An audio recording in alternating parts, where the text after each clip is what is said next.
Paul's most passionate letter. The Galatians are drifting back to law keeping, and Paul is alarmed. Freedom in Christ isn't license, it's liberation from a yoke that was never meant to save. This is Seek, Go, Create. You're listening to Read the New Testament in 90 days, 27 books in order, in context. We're walking through the New Testament the way it was written so you can hear it the way the first churches did. Make sure before we get going here, you grab the free reading plan at k2m.foundation/NT90. There's a ton of resources there. There's notes, there's background. And as these episodes are recorded, there'll be links there so you'll have everything you need all in one place. k2m.foundation/NT90 and the downloadable reading plan that you'll definitely want to get. Today we get to Paul. Today's stop is Galatians, Paul's most urgent letter. It's the first one that comes on the scene in what we call our New Testament. And I just want to pause real quick before we dive into the book of Galatians.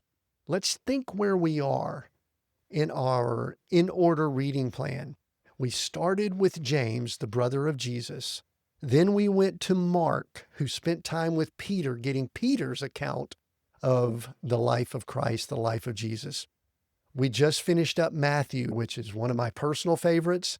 And Matthew was one of the apostles, and we get his account of spending time with Jesus. Now we get to who had the one that has more written in the New Testament than anyone else, and that is Paul, the one that had the experience on the road to Damascus with Christ. And we get to dive into Paul's letter. So if we stopped right now, we're not going to, but if we stopped right now with these 4 books, we would have the most incredible things that were written, I believe, in the history of all time. And we are walking through it in order. Cool. Let's jump into that. We've got Galatians here. Key facts. Author, there's very little doubt. This is Paul. The date, we believe it was around 48 or 49. So about 18 to 19 years from the cross.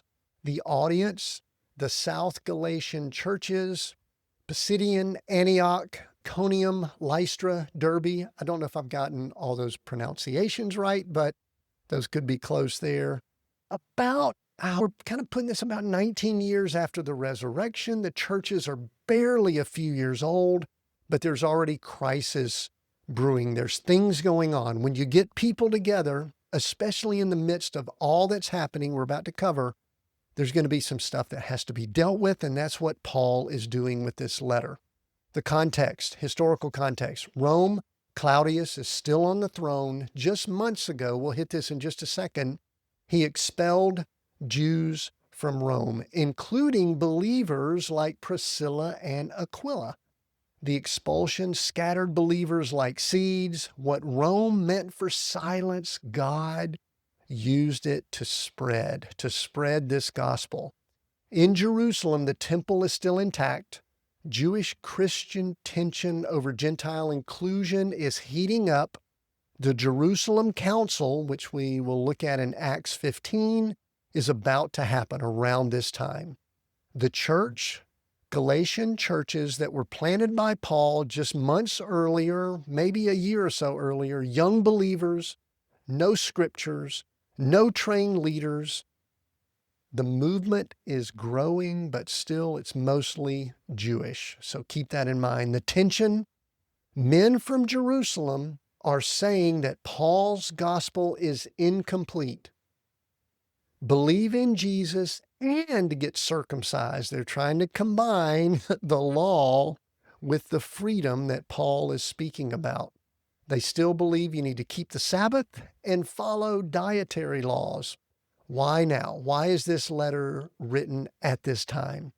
Some Galatians are wavering. Paul writes with no pleasantries, no thanksgiving, just alarm. Very firm and very direct.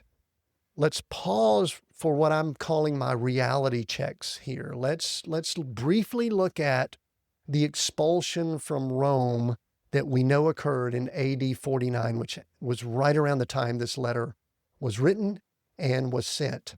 Claudius expelled Jews from Rome. We're not sure exactly why, but it could have been because of the friction between what we now know are Jewish Christian believers and the faithful Jews. And they could have been having conflict, and Claudius, not really understanding the difference between the two, just said, get out, leave Rome. Among those forced out, a tent maker named Aquila and his wife Priscilla. They'll end up in Corinth, where they'll meet a man named Paul. The seeds are scattering, the friction is growing. Here's what you're going to encounter in Galatians. It's fierce. There's no warm opening. Paul goes straight to the problem. You'll hear about a different gospel. Paul is astonished that they're deserting so quickly. He'll use terms like, oh, foolish Galatians, always a nice way to address people. Oh, foolish Galatians, who bewitched you? He'll talk about the law as guardian. It held us until Christ came, but now faith has arrived. Sons and daughters of Abraham, not by blood or circumcision, but by faith. He will talk about freedom. For freedom Christ has set you free. Do not submit again to a yoke of slavery. That's how he terms the law.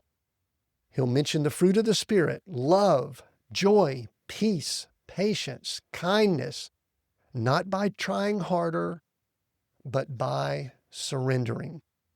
If righteousness came through the law, then Christ died just 18 years earlier for nothing. He is reminding the Galatians of that powerful message. Now, you're going to be reading Galatians over the next 3 days. If you're following the plan, you're going to go chapters 1 through 2, then 3, 4, and then 5 and 6. Again, I encourage you, if you can, try to sit down and read the whole thing at once. Maybe over the next few days, read it a few times. It will mean so much more. And if you can, try to read it out loud. That's a powerful thing to do. Next up, after Galatians, 1 Thessalonians, hope that doesn't disappoint even when believers die before Jesus returns. We'll get into that topic when we get to the book of 1 Thessalonians. Reminder to follow along with all the details, all the information, the downloadable plan at k2m.foundation/NT90, k2m.foundation/NT90. Make sure you go do that. And a reminder, keep sharing this with people that you may want to read along in context with them as we're following along this plan. Okay, here we go. Before you read, let's set the scene for Galatians.